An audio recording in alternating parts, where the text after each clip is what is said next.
দিয়ে বাটা মাছের ঝোল রেডি। রেসিপিটা তোমরা দেখে না। বাটা মাছ নুন মাখিয়ে রেখেছিলাম, এই যে ভাজা হচ্ছে বাটা মাছ ভাজা।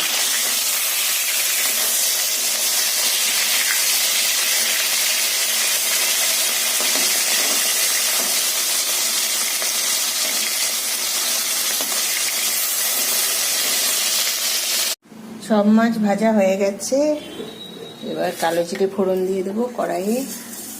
আলু ধুয়ে বানিয়ে নিয়েছি,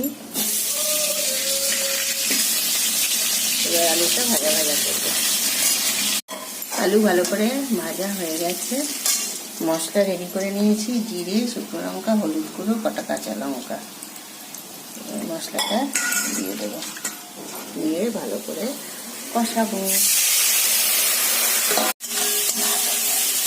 মশলা দিয়ে আলুটা ভালো করে কষানো হয়ে গেছে, আলু অলমোস্ট সেদ্ধও হয়ে গেছে। তো এবার পরিমাণ মতো জল দিয়ে দেবো।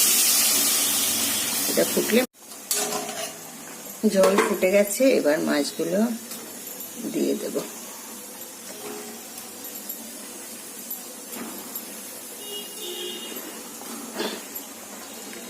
মাছগুলো দিয়ে একটু ফুটাতে হবে।